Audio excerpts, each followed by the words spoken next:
morning, everybody. How are you? Hope you're having a wonderful morning or afternoon, depending on when you get around to watching this video. So the video, the retro react video that I'm about to show you is one that I've been looking for a very long time. I saw it a long time ago and I was just, it's one of those things where it's an oddity because in the world of foodie beauty, moments of truth are very, very rare. They stick out like a sore thumb because Chantal is rarely truthful. She's rarely honest with herself and her audience. So when you see moments of honesty with her, you tend to remember them. So the video that I'm going to show you today is called Out of Control. And she's sitting in her car and she's talking about her BED in a bit of an honest way. And I've got my thoughts to go along with it. Before we get into it, though, a little bit of the current content Foodie Beauty update. So I guess Foodie has been getting word that some of the reactors to her are saying, we are not jumping down that rabbit hole of mukbangs. Not again. We've been through 2 rounds of that. We're not doing it a third time.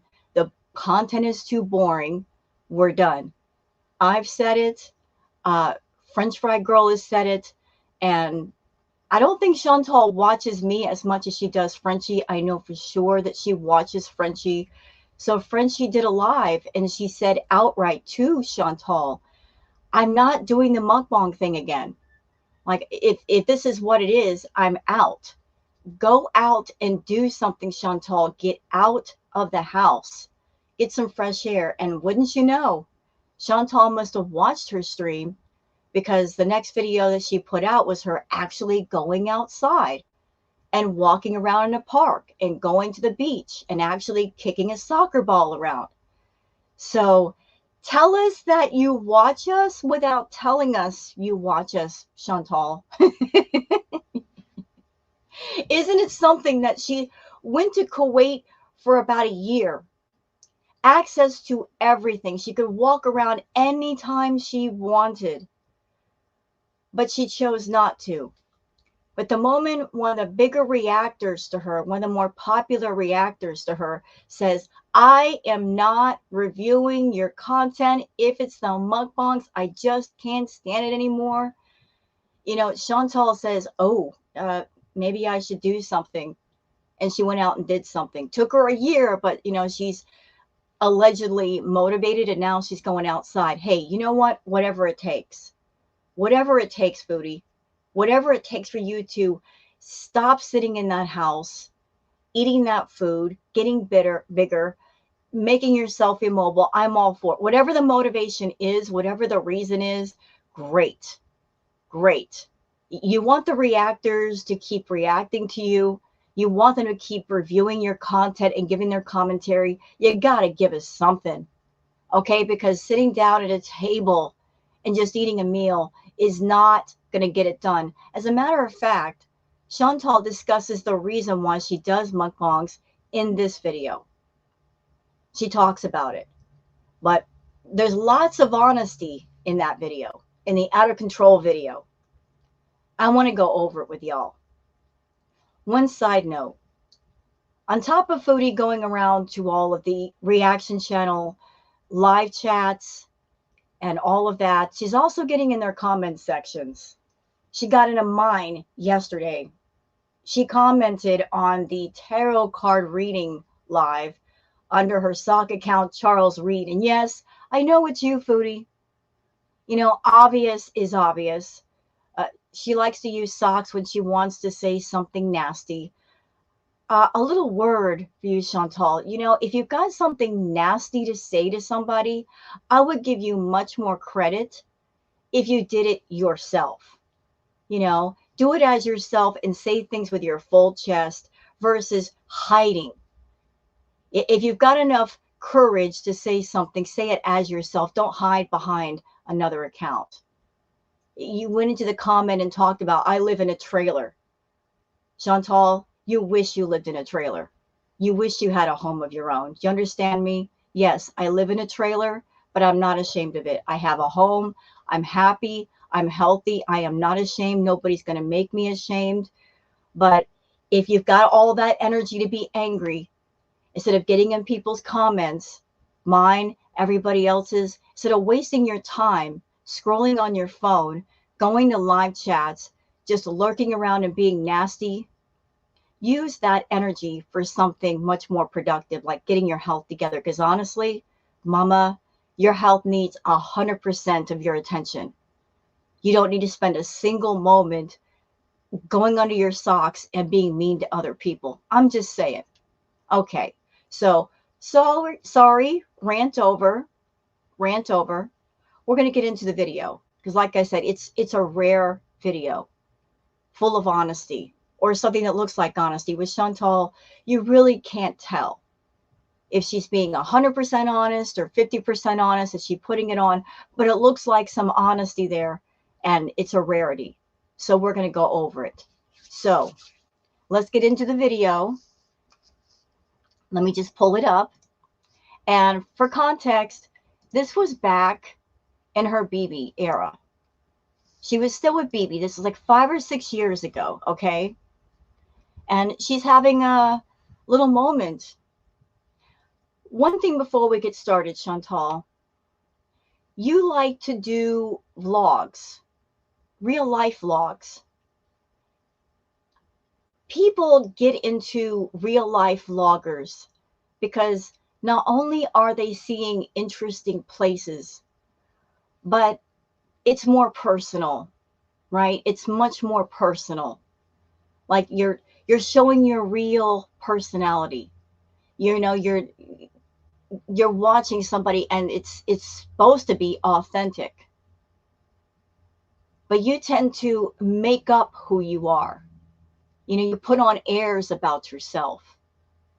You know, it's much more endearing when you are yourself and you don't try so hard versus I got to make up a persona just for YouTube.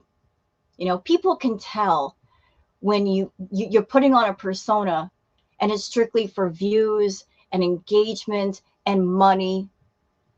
Authenticity and originality is so much better than just making up a character for YouTube and putting it on for the sake of earning a paycheck. In the beginning of your channel, you were much more authentic and true to yourself. Over the course of time, you lost that. You abandoned that. You traded every bit of your soul for paychecks, every bit of your health for paychecks. But this Chantal right here, this one, this is the one that a lot of people fell in love with. The vulnerable Chantal, the real Chantal, the not completely blown out of character Chantal. This was the one that people got interested in.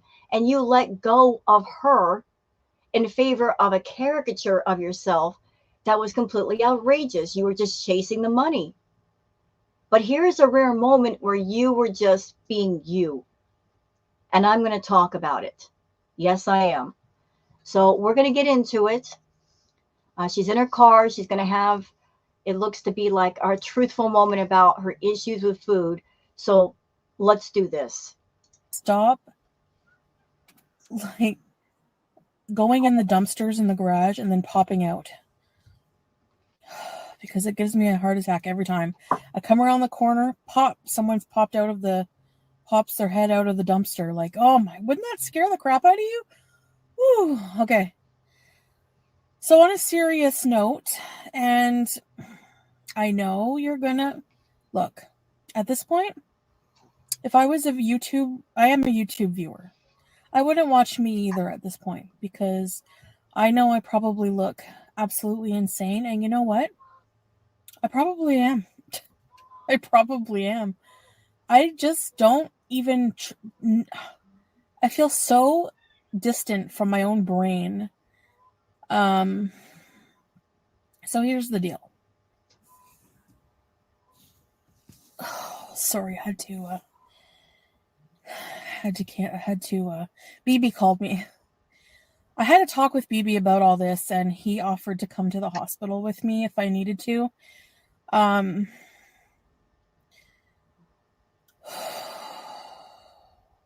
Which I know a lot of you don't think that I'm in a loving relationship. I hate even addressing that, because I know, being a YouTuber, people are going to make up all kinds of ridiculous rumors. But he's always there for me, like always there for me whenever I have a medical issue or I'm in trouble. Like, that's why I want to marry the man, because honestly, he's my rock. So y'all just heard all that. Does this sound familiar? She said the exact same thing about Salah, almost word for word, almost verbatim. She said the same thing about Salah. He's my rock. He's my support. Said that about Salah. Interestingly enough, when she talked about Salah and Nader, she's also said the same thing about both men. She said, I am addicted to this man. Said that about Nader. Then she turned around and said the same thing about Salah. Here's the missing piece, Chantal. You talk about these men and say they are your rock. But what are you? You want a man to be your guardian almost. You want the man in your life to be your protector, to take care of all the responsibilities. They're supposed to be incredibly strong, not just for themselves, but for you. But what are you? What have you always been? You want a relationship, but you are completely codependent on that person.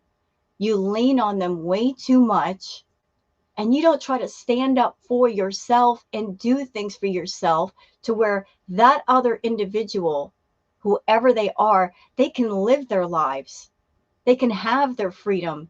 They can do things for themselves. They can grow. They can explore things and be happy. You only think about your own happiness and your own needs. You never consider the other person that you're with, and how you being so doggone codependent and clingy and insecure and jealous, how it affects them, how it affects their emotional health, their physical health, their psychological health. You don't think about them. It's always you, right? You got a selfish personality, a selfish mind. Is it any wonder that the men in your life, you could take all the men, take a picture of all the men in your life, put them all side by side, and look at them. Look at the eyes of those men. They all look the same. Take a picture of Salah, like a screenshot. Put it next to a picture of Pete and a picture of BB. They all have the same checked out look in the eye. Like they are so done. They are so tired. They are so worn out. They all look like that. After dealing with you, they look like that. They feel like that. They become distanced from you because they're not happy with you. You've sucked the life right out of them. They have no joy. But you talked about Salah as being your rock. You talked about BB being your rock. The missing pieces, you need to be a rock for yourself and not look for someone strong to hold you up. It's a big job and it gets too much for people, you know? Be an adult. I know that adulthood sucks sometimes. It does. It sucks. Any adult can say that. It sucks, but it is what it is. You got to stand up on your own. You got to do your own thing. But the reward of being an adult, of learning to be independent, is you have freedom. You can go where you want. You can do what you want. You're not depending on anybody. freedom to explore the world, freedom to be happy. And you don't have to worry about somebody else being around. But you've always looked for a strong male wall to hold you up. Mama, you're almost 40 years old. You got to hold yourself up. It's time. He's if it weren't for him, if I was with somebody else like me, I mean, I need someone like him to keep me grounded, seriously. So that's not his job. It's not his job to keep you grounded. It's not Salah's job. It wasn't Pizza's job. It wasn't Natter's job to keep you grounded. It's your job. Yours. You got to learn to ground yourself. If there are issues inside of you, you got to find solutions to those problems and get them solved. I know you don't like to learn. You don't like to change, but change is important for personal growth, for emotional growth, for spiritual growth, for mental growth. Growth opens up doors inside of a soul. You don't want to open those doors. You want someone to open them up for you. You want someone to hand you the keys. Here's the thing. You have the keys in your hand. You can open up the doors yourself. Stop being lazy and expecting someone else to do the work for you in every way. My God, how did you miss that growing up? How did you miss that? Well, I don't know what the hell I was thinking that I could be a food addict. I think that a part of me, a lot of the times, still in denial about having an eating disorder, even though a lot of you, have you been diagnosed with an eating disorder? Well, I think I told you guys when I went to see the diet doctor, the weight loss doctor, he did a consultation with me, a good hour, and he was like, "Oh, you have an eating disorder." Like, he was, and he's like, "I want to refer you to the eating disorder clinic." And when I told him that my GP already did that, that's when he was like, "Okay, that's good." And he wanted to prescribe me something in the meantime to get the edge off until I can get in, because there's a wait list. And that's why I wanted to go to the hospital and tell them, "Look, I'm eating myself to death." So this video was done well over 5 years ago. But Chantal has known about her problem with food way before YouTube. She knew all the way back when she was in her teens. Her family tried to get her help. They put her in a place for people that have EDs. She's known for so long, yet she didn't care. Not enough to do something. Even if you're someone with an ED and you want to get into a specific place for your problem, if there's no position open where you can get in, you don't stop looking for help. You don't just give up. You say, what else can I do? What can I do? I have this problem. What can I do? Can I go to therapy? Can I find someone that will help I can talk to? Can I get some online help? Can I talk to somebody locally? You don't stop looking for help, because it's a problem, and it's a problem that can get out of control and it can consume your life. You don't stop looking. If you care about something enough, you don't stop looking. But she's known for years, all the way back before she was an adult. She knew. Her family tried to help. And the reason why the help did not work is because she resisted. She was defiant. No one's going to tell me what to do. Your entire life has been ruled by defiance, Chantal. You let defiance sit at the head of the table versus letting reason and logic sit at the head of the table and make decisions for you. You let your emotions rule you. You let defiance rule you versus letting reason and logic take the driver's seat. And after this video, you continue to do mukbangs. You continue to cater to the people on your channel that were all into the food fetish. You catered all of your content specifically to them. And they backed you up and they enabled you. You liked the attention that you got doing the mukbangs.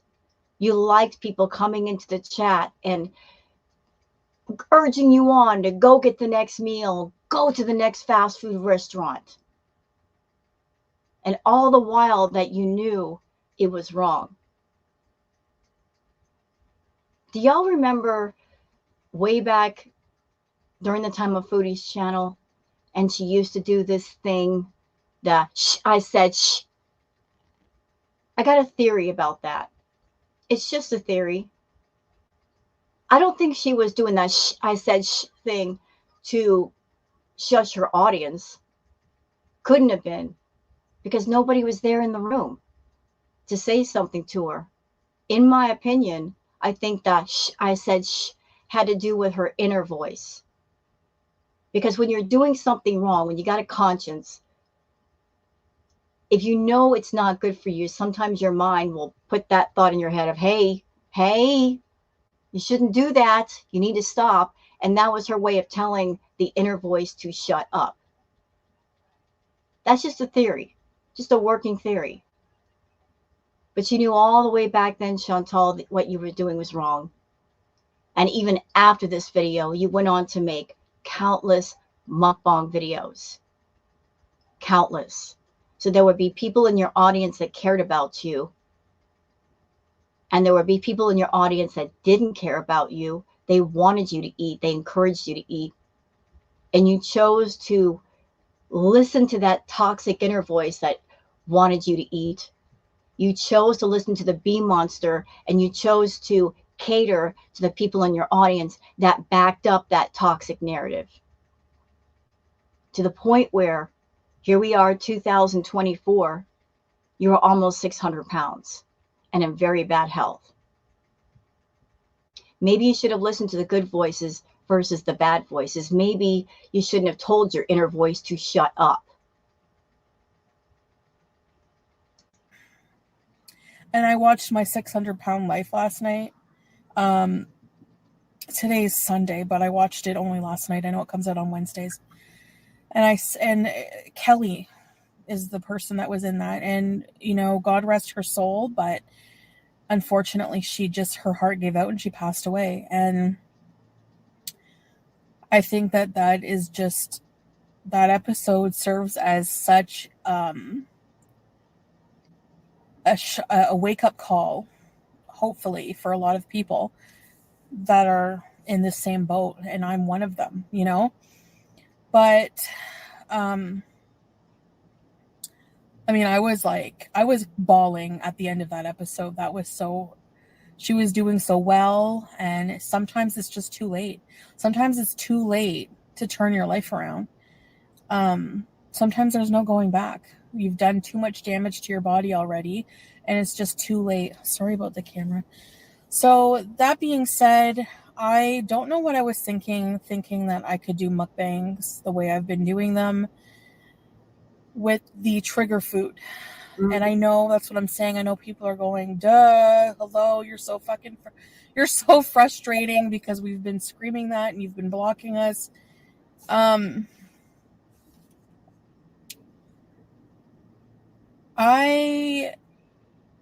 When I have an idea in my head, I'm very stubborn, and it's not a good thing. So I was just like so gung-ho that I could make this work, and you know, thinking that I would have the discipline to eat 4 pieces of pizza, which I did, and I shot the rest out, and it was wasteful. Okay, can we stop here for a moment?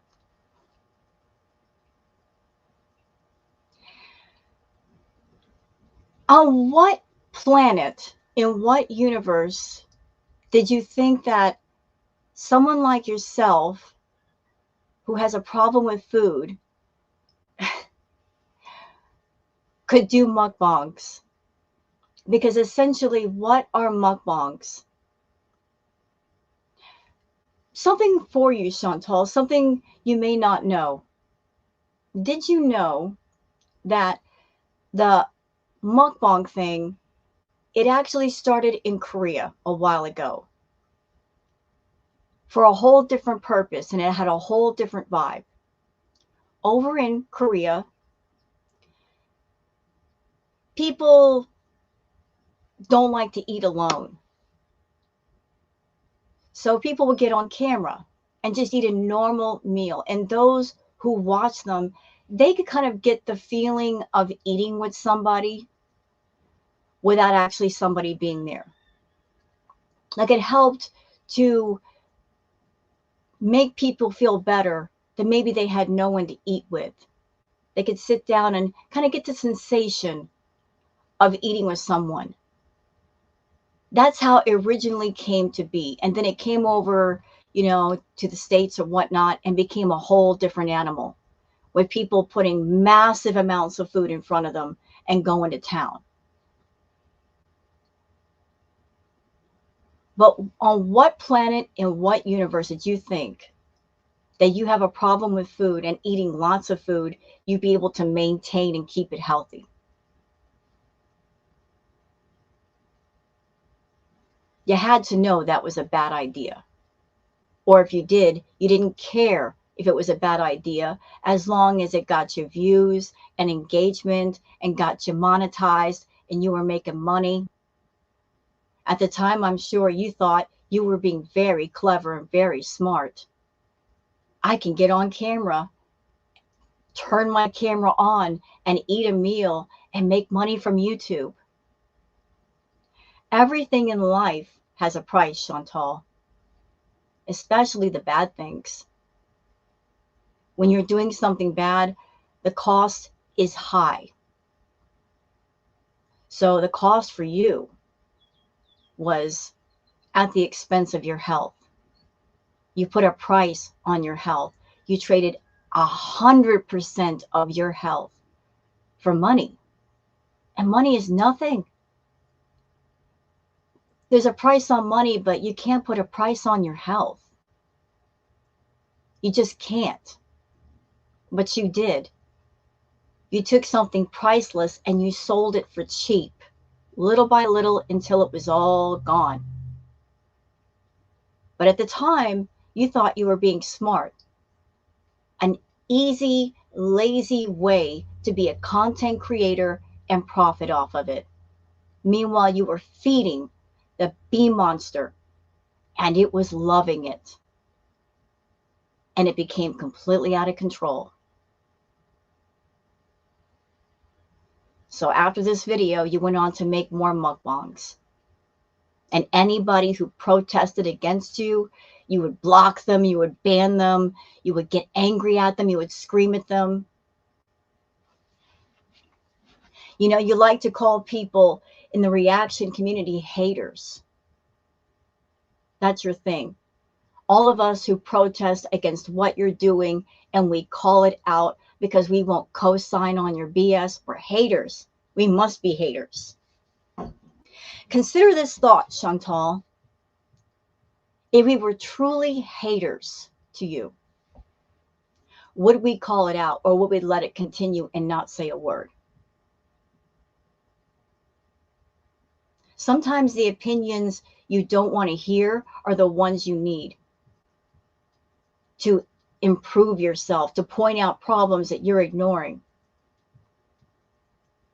Consider the thought that the people who are getting into your live chat and encouraging you to eat, they were the true haters, because all they cared about was their fetish. They didn't care about your health. They didn't care if you got sick. They didn't care if you went in the hospital. They were just acting as toxic cheerleaders, waving their pom-poms, saying, "Go, Chantal, go."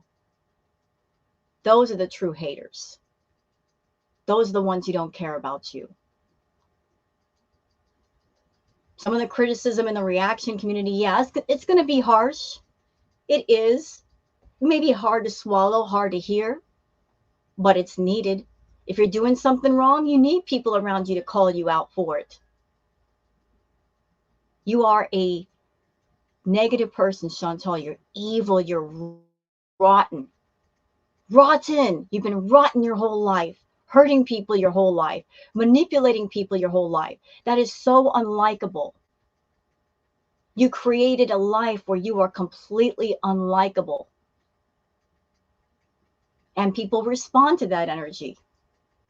You can't blame people for feeling the way that they feel when you spent the last 5 or 6 years on YouTube showing us who you are, and who you've shown us is not good. No one's going to say nice things about that, but this is what you've shown us. We're just responding to what you put out there. Can't get mad about that. You created this whole doggone thing. But you created this easy, lazy content, toxic content where you hurt yourself and, madam, indirectly perhaps hurting countless other people who might have BEDs, and you might be triggering them, or you might have triggered them over the years, but out of sight, out of mind. You don't know about them. You don't care about them. So who cares? You're making a paycheck. But at the same time, it was risky, you know? So I shot it out. And I just got back from a major binge. I went to Wild Wing. I had 8 boneless wings, an order of fries, and a huge, huge piece of Reese's cheesecake. So, and that's after, like earlier, after the pizza, I steamed these king crab legs and I ate them all. What's scary about her talking about these menu items is for her at this time, that was a major B moment. And those of us that had been watching her like 5 years later, the amount of food she was eating then was nothing compared to the way she eats now. It's just gotten far worse. So, buffalo wings and crab legs compared to a hubcap literally full of rice and bread and juice and everything else, it's just gotten worse. Much worse. Ugh.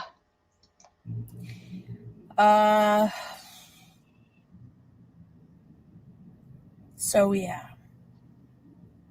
By the way, Chantal, can I ask a question? I can ask a question. It's my video. I'm free to do as I please. So, you're claiming to be on a health journey, right? You want to take care of your health. So, please explain to me how 15 packs of cheese, 7 bottles of juice, and Nutella work into you getting healthy if those are your trigger foods. Sugar is a trigger food. Cheese is certainly a trigger food. Frozen French fries, carbs, don't need that. How does that work into you being healthy? How can you claim to be healthy with all that stuff in the house? Mama, let's get real, okay?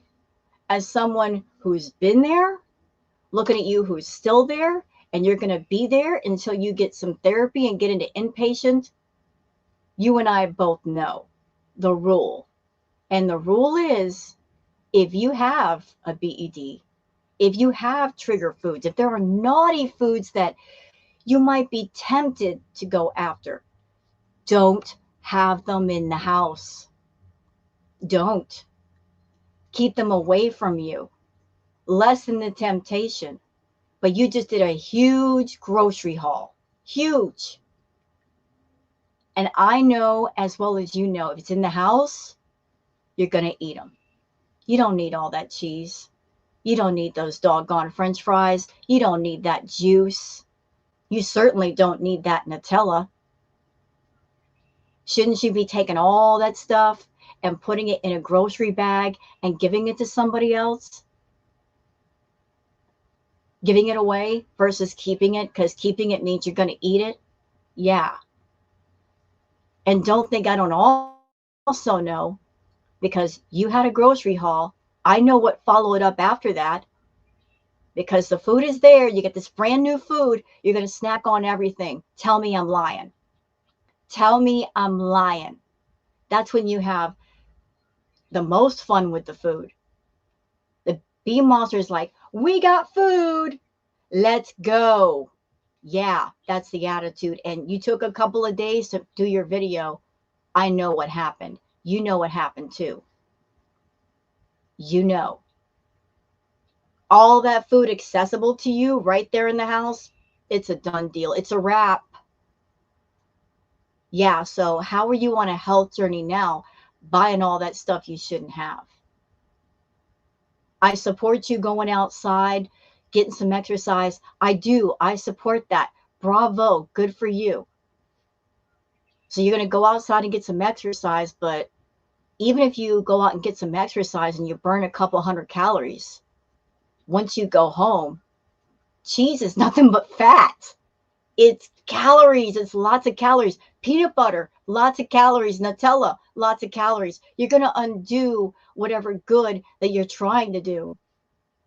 If you want to do good work and make it make sense, you get rid of all that stuff. You do. You get rid of all of it. You don't undo the good work by having your temptation food so close to you. And I'm going to be honest with you. Considering your history with stopping and starting with your health journey, considering the fact that you don't do it for you, you do it for whatever man is in your life, trying to impress them, trying to appease them, I'm not putting much faith in you. I can't put faith in a liar, and no, and neither can anybody else. You've reached a point with your channel, with yourself, with your viewers, with everybody. You've lied so much, nobody's going to believe you.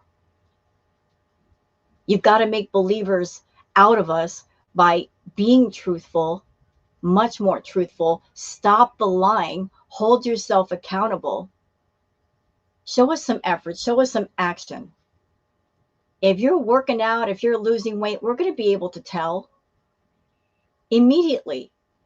Your face is going to get smaller. We're going to see more of your cheekbones, and it's just going to be noticeable that you're losing weight. And if you gain weight, we're also going to notice that, because you're going to get noticeably bigger. So even if you're lying, eventually the lies come out, and we know the truth anyway. So what is the point in lying? You want to make a difference, start with being truthful with yourself and being accountable. Or not, it's your life. Literally, your life is in your hands, no one else's. Not good. So I have no control. Like, I just don't.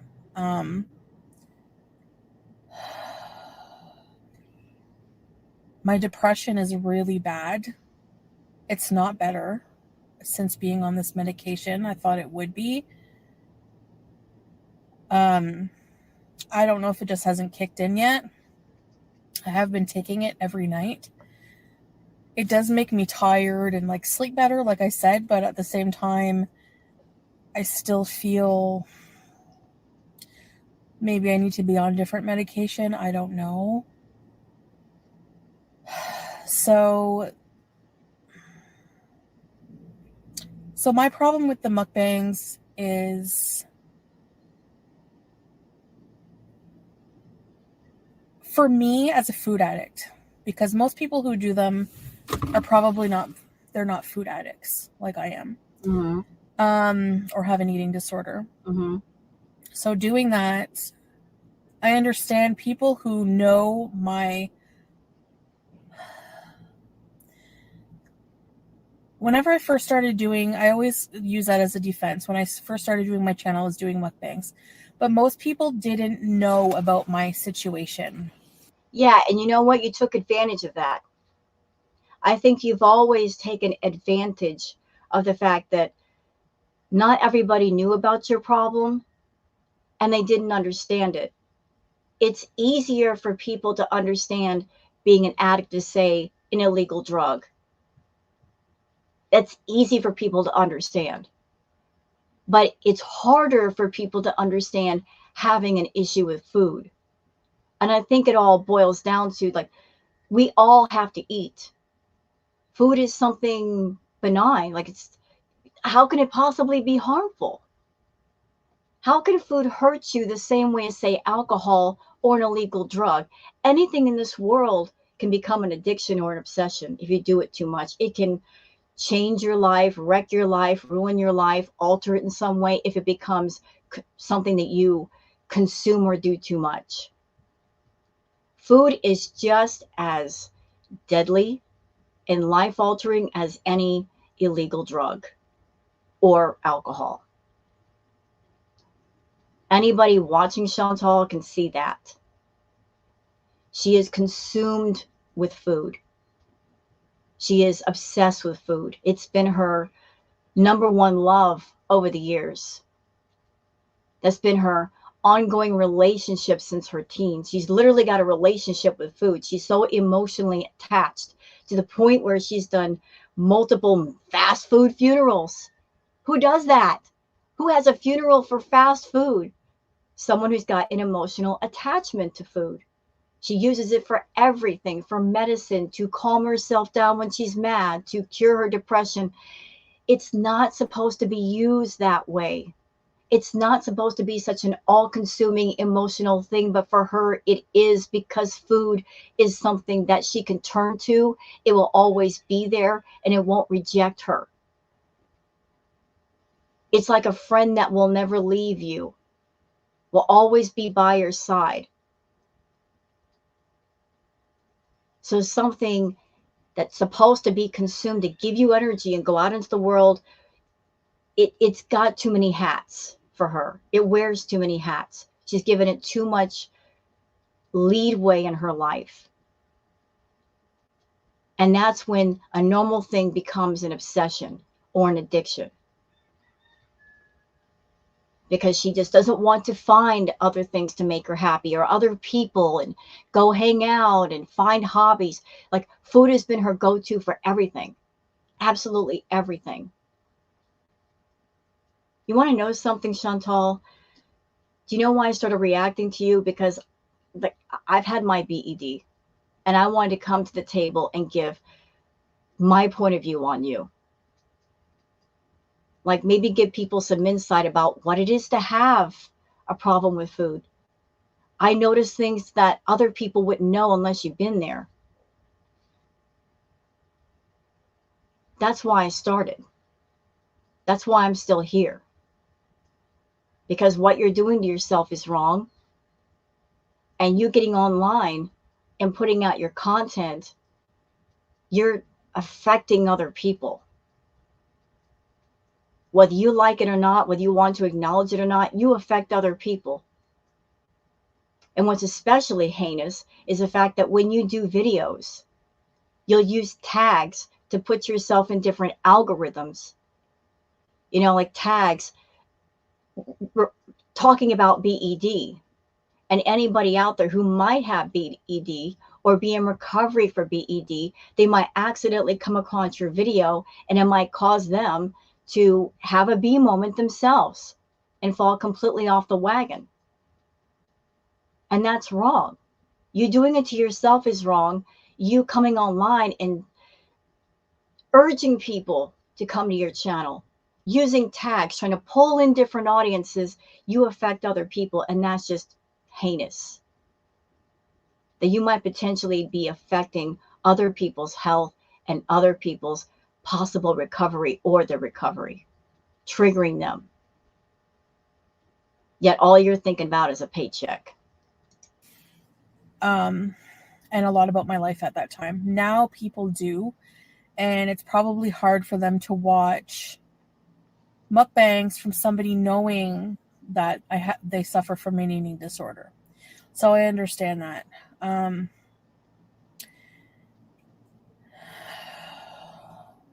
It's such a mess. On top of that, my biggest problem with mukbangs, for me, it's not just, that's one of the major issues. But another one is, I was thinking, what kind of message am I giving to other people with my channel? Yeah, what kind of message? See, that's another thing that's always bothered me about you, Chantal. I've always been afraid that people who are getting on YouTube, looking around at other channels, saying to themselves, what can I do content-wise where I'll have a channel, people will watch my videos, I can get views, I can get monetized, maybe I can make some money off YouTube. They might come across your channel and watch your content and say to themselves, oh, that looks easy.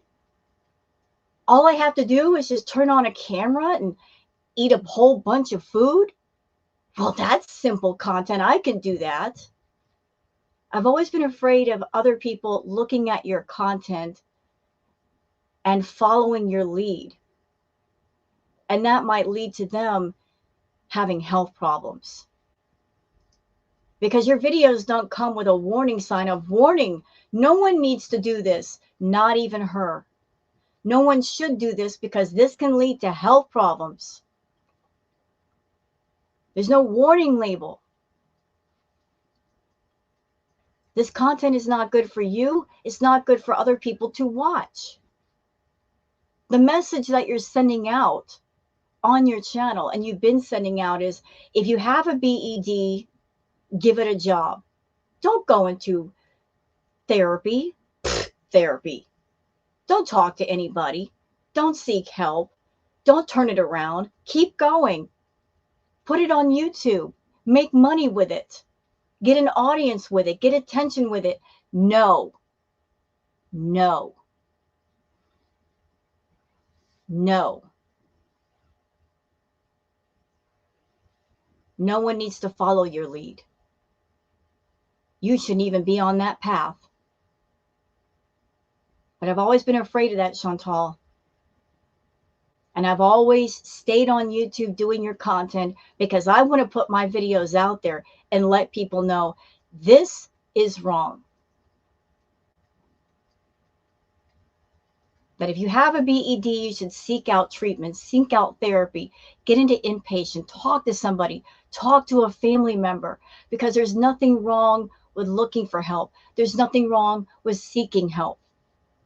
If you got a problem, problems are meant to be solved, not profit off of, and not monetized. But you've always monetized yours. You don't want to fix it. Maybe it's because if you do fix it, you're afraid that if you fix it, what else is there to you? I mean, let's be real. If you were not the person that you are, and if you were not dramatic, over the top, if you weren't eating, what would there be left where you could be interesting in front of an audience and they would watch you? I'm sure a lot of people would love to watch you do a real health arc, but that would mean getting an entirely different audience, and all of the food fetish people would have to F off. But I think you're afraid of losing them. You're afraid of losing those people, although they're not doing you any good. But you're afraid of changing yourself. You're afraid of changing your audience. Like, you resist change. You absolutely resist it. Change is inevitable. It just has to happen. You can't stay still and be the same person for 6 years. You got to change. You got to grow up. You got to learn. Lessons are tossed at us as people so we can learn. You do something stupid, you screw up, you learn. You move on. Here comes the next lesson. You learn from that, move on from that. You become a better person learning the lessons. And the new lessons being put in your face, you've never learned. And now you're in a position where life is forcing you to learn. All the things going on with you right now, You know what that is, honestly? That is life looking at you and saying, to save you, we got to break you. If you're not a person that you take the lessons and learn them easily, it's going to look at you and go, okay, we waited on you to make the good choices, to learn, but since you're being stubborn as a bull, I guess we got to do it the hard way, the very hard way. The more stubborn you are, the harder and more painful the lessons are going to be. So everything going on in your world right now, everything's blown up, everything's broken apart. That is life losing patience with you and saying, woman, you're going to learn. And if you don't, we tried. This is your last chance to learn what is going to be hard because you made it hard. Take the lesson and learn from it. Learn, finally, if you care. I feel like by doing the unhealthy mukbangs, eating loads of junk, I'm giving a message that's kind of promoting disordered eating. Yep. Because that's not normal, it's not healthy, and it is hazardous to the health. Mm-hmm. So that really kind of bothered me, and I actually had, and you're thinking, duh, again, but I actually hadn't thought about that aspect of it. And for me, I feel like that's definitely something that bothers me. And I don't want to be known for that. By the way, guys, just a quick note. I just noticed that my microphone was way far back away from my computer. So if the sound is a bit messed up, I am sorry. I just now noticed and I'm like, oops. So please forgive me. Honestly, when it comes to mukbangs, it's the appeal that I can eat what I want and make more money doing it. There it is. There it is. She said it, but she said it many times before. She has said many times during her live streams, it's easy money. It's so easy. All I have to do is just turn on my camera, order some fast food and eat it, then post it on YouTube and make money. She thought she was so smart doing that. She doesn't have to sit down and do videos where there's editing involved, there's creativity involved. She has to think about what she's doing. She could just sit down, eat a meal, get paid for it, and the video pays for the food itself. And she makes a little bit of extra on top of that. So how smart do you feel now, Foodie? Do you feel smart still? Do you think that was an intelligent decision to take the easy way out, making money, the effortless way? I told you, everything in life has a price. Everything, especially when you compromise your health. I've always found it amazing, you and Amberlyn Reed, that you both started out as small channels. Amberlyn Reed actually started out as a weight loss channel, and people got into her content for that reason. And isn't it interesting the parallels between you two ladies? You both started out at a smaller size. You both started out being much more active, going out, doing things, really having fun with it. But the bigger your channels got, the bigger that you both got in size, the more reclusive you both became. Now you both have sizable channels, but the trade-off is you both become very reclusive. You never leave the house. You've lost your mobility. You don't want anyone to see you. You don't want to do anything. So essentially you both built channels just to become reclusive shut-ins. You traded going out and being part of society for being, house hermits. I'm making a lot of money, but I'm also not doing anything. And I don't want to do anything. I just want to sit here and eat. Here's an important fact, Chantal. The body can only take so much. You're 5 feet tall. You're, you're shorter than me. You're tiny. And nobody knows, like, when too much is too much. Nobody knows. You've been extremely lucky that nothing really, really serious has happened. Your body is trying so hard to keep itself going, but you're not helping it out. You can't walk around thinking you're unbreakable. Certainly, you are breakable. Your body is giving signs that it's struggling. All your health problems, your lack of mobility, it can't keep going like that. And if you care, you will pay attention to your body. You will love your body. You'll stop punishing it and beating up on it with food. You'll give it a break. It needs a break. It needs a vacation from this nonsense. Do something. Seriously, if I'm honest. But it's not. Can I just say something to that? So sometimes in the comments of my videos, I get people coming at me. They actually get mad at me for not being more harsh with Chantal. Can I please say something about that? Just something that needs to be understood.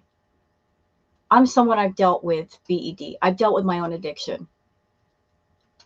But also I've lost someone to addiction, my sister. So I've been on both sides of that coin. And when I watch Chantal, especially considering the fact that I've been through that thing, she's still going through that thing, that part of me comes out. Like one addict looking at another addict, and she's a horrible person. Yeah, she is. But you still don't want that person to DIE. Like you're one addict trying to tell another addict, hey, you need to slow down. That's the crisscross that I have with Chantal. I don't like her. She's not a nice person. She's evil. She's especially evil for the way she treated her cats. What she does with her body is her own business. That's up to her. But hurting innocent babies like that, I will never forgive you for that. You're not a good person to me. You're evil. You're twisted. You neglected those babies. Game over for me that way. I will never consider you a good person, but still, there's a part of me, that human part of me, that doesn't want you to DIE. So that's where I'm coming from. I'm not trying to save Chantal. She's got to save herself. This is up to her.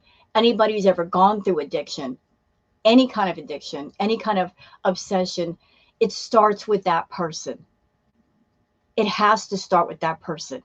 In Chantal's case, she could have a team of doctors and therapists ready to help her. She could have Dr. Now in front of her telling her exactly what she needs to do.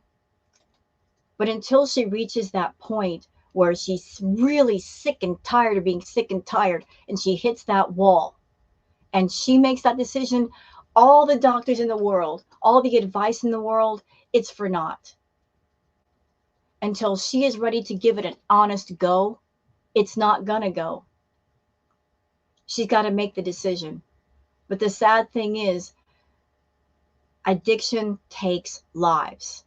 Addiction affects lives more than just the person that is the addict, but also those people around them, people that care, your family members, your friends. They're suffering too because they're watching you go through it and there's nothing they can do. They feel hopeless.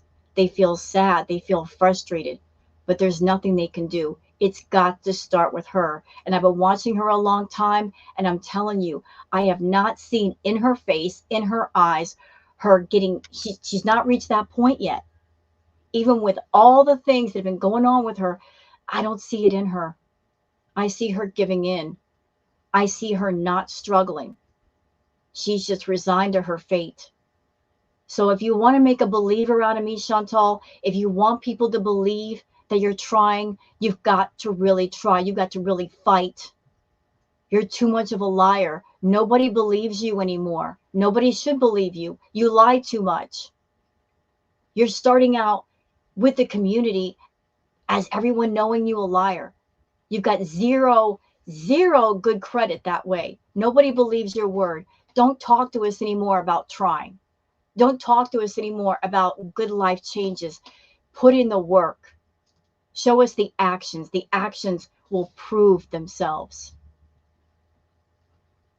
They will. You know, put your money where your mouth is. Poo or get off the pot. No time for words right now. Do something. Not so much more money that it is worth doing that. So what I'm going to do is I'm going to make healthier recipes and meals. Healthier choices, and try to do the doctor's plan, because I still have my appointment next week on Monday. 1 week from now, there's still time to get back on it and turn it around.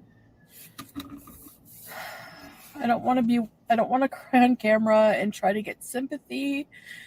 I'm just honestly just going through so much right now.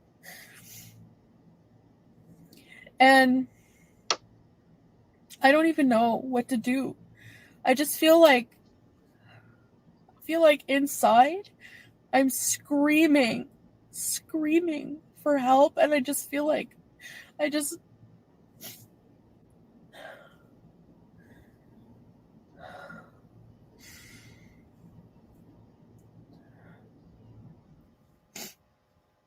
And this is why you need inpatient, and this is why you need therapy.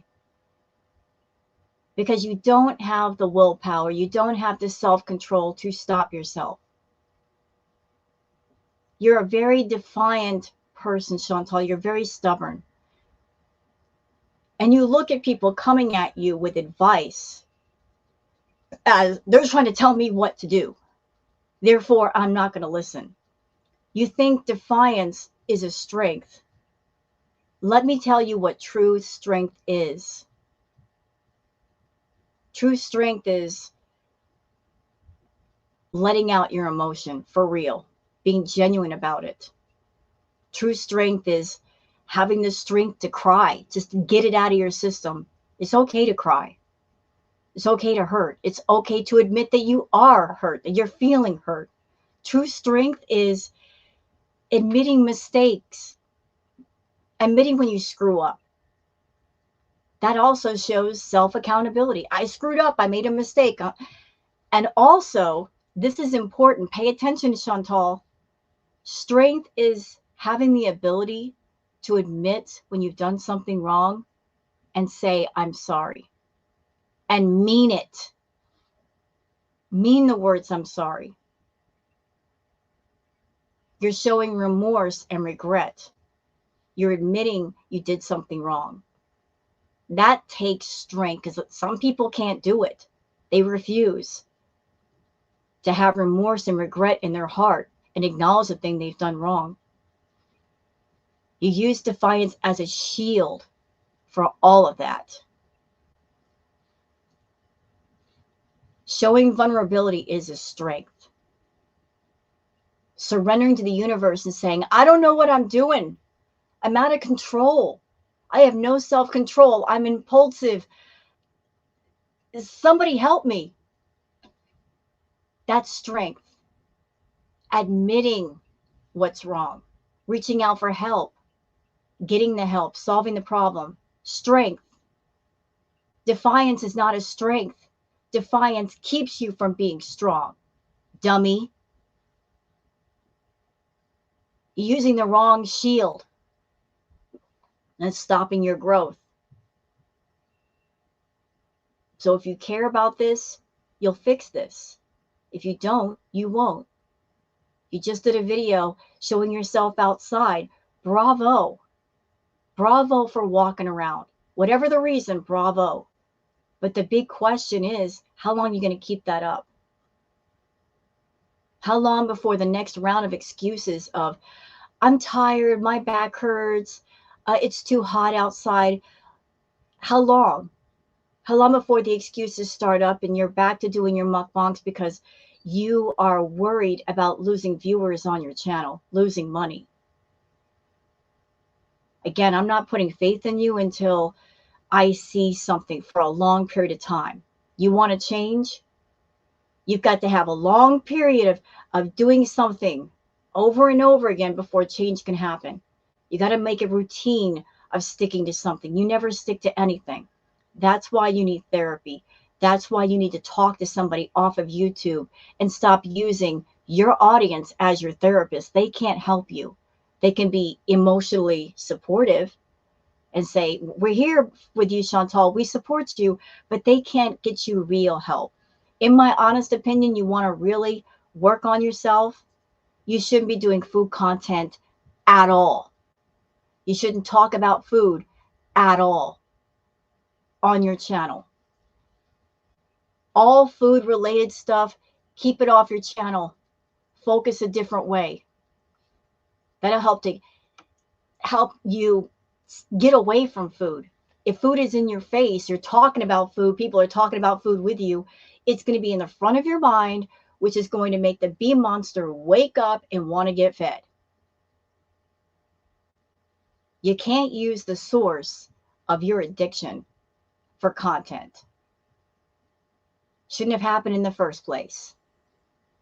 But now that it's reached a point where it's critical, you really got to remove it.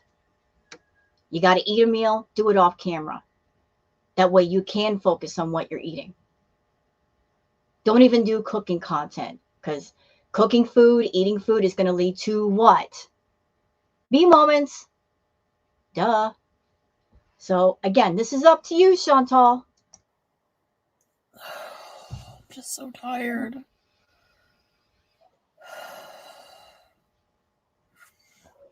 I'm honestly so tired. Yeah, but the big question is, how tired are you? Because there's tired, like I need to get some rest, and then there's spiritually sick and tired. Have you reached that point yet? I don't think you have. Not yet. Because if you had reached that point, you would just let it all go.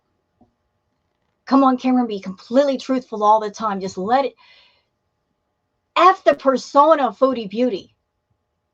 Let it go. It's time. Just be honest.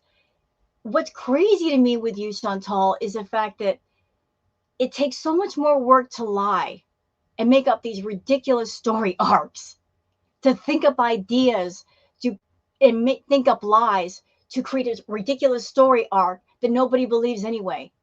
It's so much easier to just be truthful. Being truthful takes so much less effort. You can just, hey, this is what it is. This is who I am, you know? But you won't do it. You do the harder thing versus the easier thing. Let this crap go.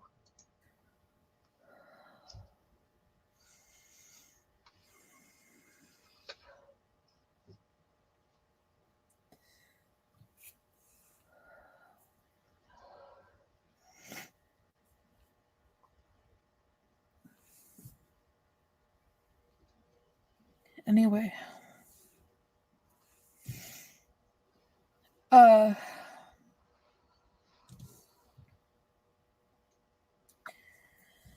So tomorrow I think I'm gonna call the weight loss doctor guy and see if he can forward a prescription for like Vyvanse or Topamax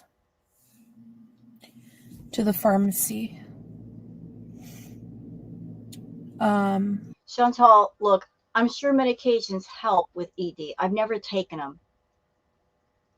But pills are not going to fix everything.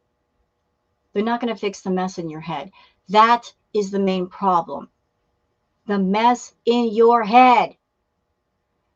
When are you going to get it? Haven't I always said that to you? Fix the mess in your head, because that is what's keeping the bee monster going. That is the root of the problem. It's not your stomach. The stomach is just an organ that has a job to do. And so it doesn't.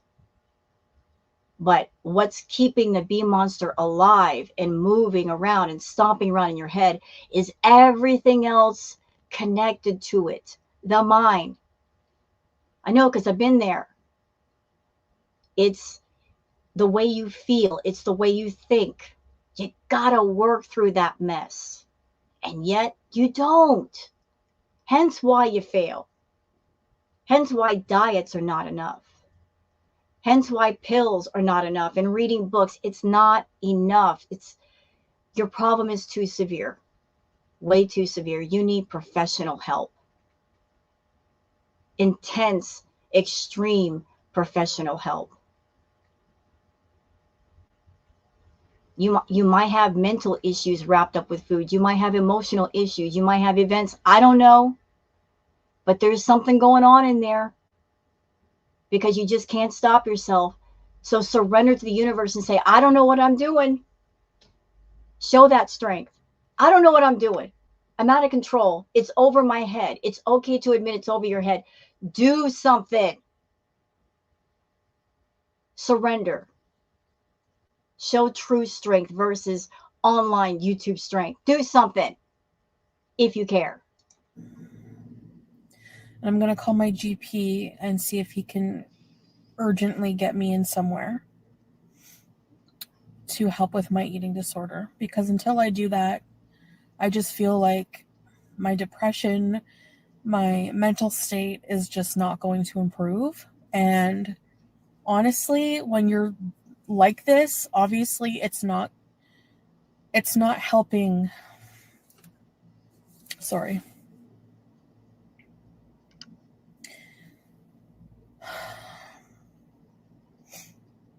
I know these things are very personal, and especially with the amount of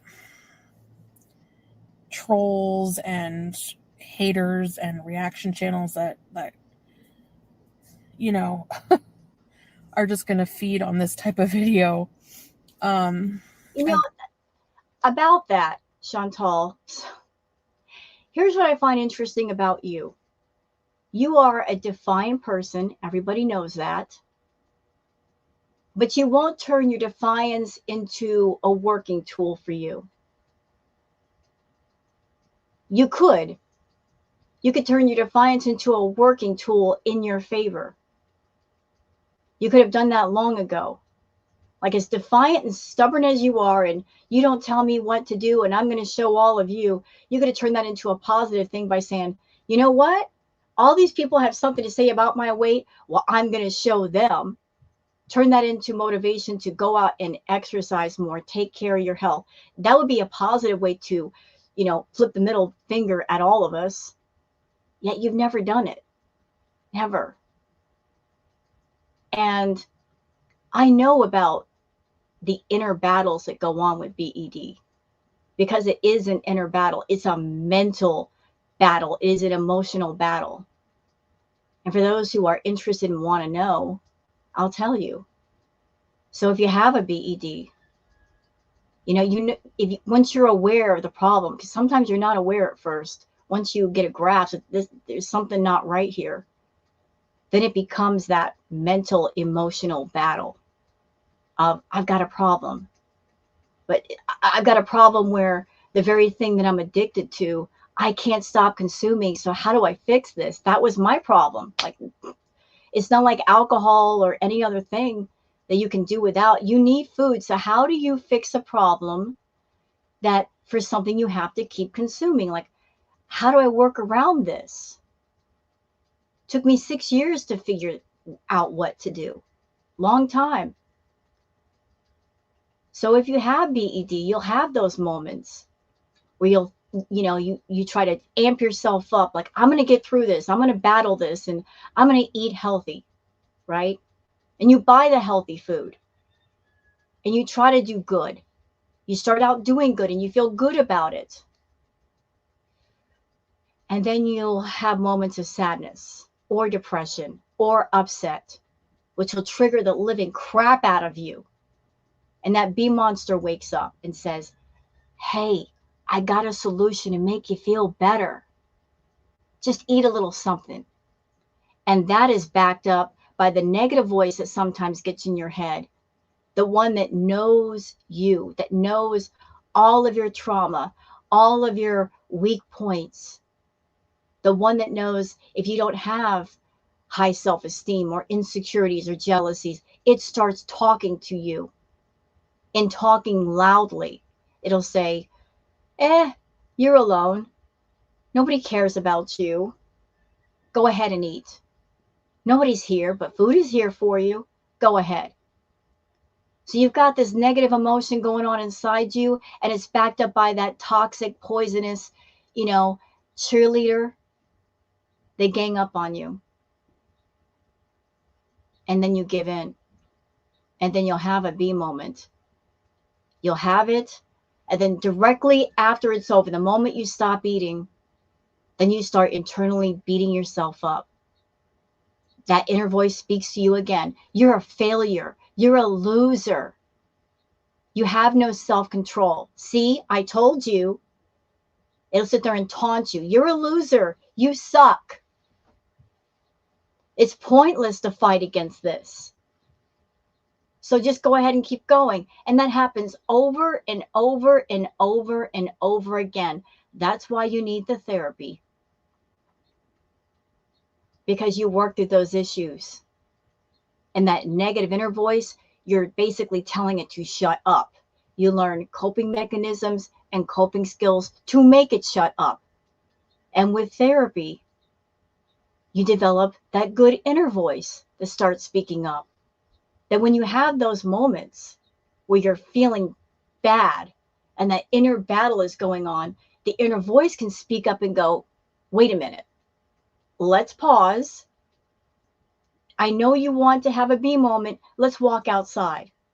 Let's get out in the fresh air. Let's go do something else. It gives a chance for that inner voice to speak up to you and stop the toxic voice from taking over and leading to that roller coaster. Because BEDs are a roller coaster. You're up, you're down, you're up, you're down. It straightens it out to where the track is straight and you're not doing that. You need that therapy, Chantal. You need that positive inner voice that can stop the bee monster from taking over all the narrative. So you've never gotten it. You've always used YouTube as your therapy box. Because you're lazy. You don't want to sit in a therapy session with one person that you can't manipulate that will listen to you and give you honest, unbiased feedback. You've always resisted help. You want to control the narrative, and so you do. But look what's happened. Controlling the narrative. Finding people to back up your bad habits. It's led you to where you are. Probably shouldn't be sharing that stuff, but in the end,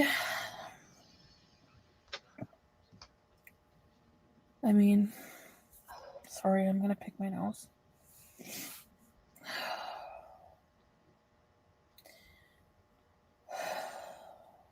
In the end, I feel it's like the right thing to do, So, anyway.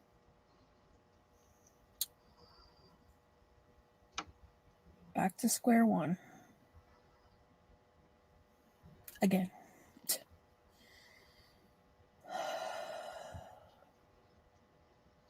You know what, though? Square one is not a bad place to be. If you're trying to make a new path for yourself where you're healing and you're happy, what's wrong with square one?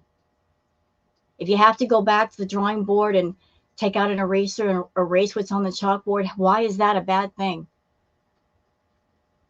Why is it a bad thing to change your path if the path you're on is hurting you? It's not bad.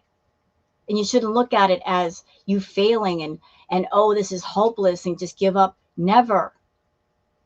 Go back to square one if that's what you need to do. Why do I change my mind so much? Because I'm not well. I'm obviously not well. Nope. Maybe if I never had a YouTube channel or an audience, I probably wouldn't even notice. Because I've gone my whole life, not thinking about having an eating disorder or anything. You were being truthful for the most part here. Now you're telling your first lie. You've always known you had a problem with food. Your family got you into a treatment center way before YouTube. You've always known. It's just that you didn't care so much. You know, at the time, it wasn't that much of a problem. Now it's become a really big problem. So you've always known. You want to change. You want to be better. Stop lying, Chantal. Stop it. Stop lying to yourself. Stop lying to other people. I don't even know why you lie anymore. You're a bad liar. You tell a lie, immediately people see through it. You know why you hate YouTube so much? You know why you hate the reaction channel so much? I'll tell you why. Because you've gone your entire life lying to your family, lying to your friends, manipulating people, and you thought you were so smart that people believed your lies. But once you got on YouTube and you made a channel, it was like walking into a hall of mirrors. A lot of people listening to you, a lot of people looking at you. So you're walking through that hall of mirrors, and every single one of them reflecting your reflection back at you, reflecting the truth back at you, and you just don't want to hear it, and it irritates you. You want to live your life wrapped in a lie, but you came onto a public forum in front of the public thinking that you were smarter than everybody else, that nobody could possibly see through you. And the problem is everybody sees through you.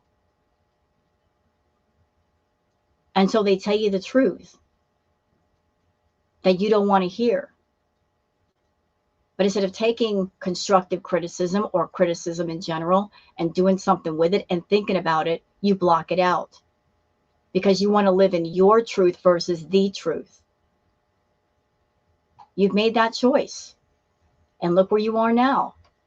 Thing like that, you know? But anyway.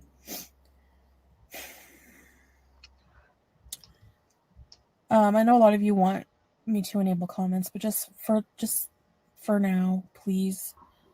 I just need you to understand. I'm just really, yeah, just please. Anyway, thanks for listening. I'm going to end the video here. So I'm going to do that. And I'm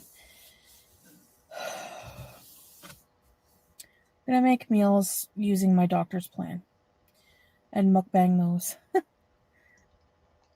And already she's screwing up. So the doctor's going to give her a plan. And she still wants to do mukbangs. You can't. No, absolutely not. No.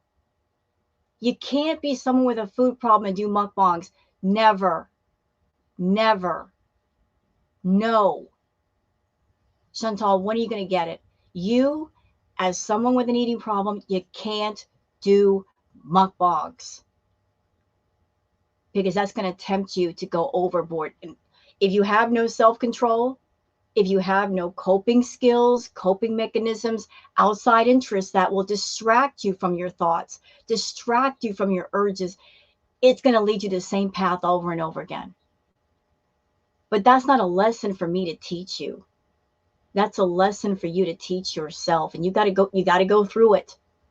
You've got to suffer the consequences of your own actions and your own choices. But keep in mind this one thing, Chantal. Addiction does not discriminate. It takes everybody. It affects everybody that's a part of it. It even affects the people who are not a part of it. Your family, your friends, anybody who cares. It can affect your life, and then if it gets too severe, take your life. You're at a point now where you're almost 600 pounds with a myriad of health problems. So there's one question you should be asking yourself. Do you care enough about your life to save it, to prevent it from ending? I know how much your YouTube channel matters to you. I know how much your views matter to you, your engagement, your beezers. You desperately want that 100K wall plaque. But what is any of that going to matter if you're on the other side of the grass, the side where sunlight can't possibly reach? Because once you reach that side, it's game over. There's no chance to turn around and go back the other way. There's no chance to reverse anything. Once it's over, it's over. Ask yourself that question. What are the real priorities here? Is it your life and preserving your life to where maybe if you fix things, you can be happy, you can experience some kind of different happiness? Or do you want it to be game over? That's a decision that you have to make, no one else. So with that, I'm going to end this video. And I hope to see you guys on the next one. Until then, please take care. If you happen to like this video, please don't forget to like and subscribe and leave a comment. Thank you very much for being here this morning with me. And I'll see you guys on the next one. Take care. Bye-bye.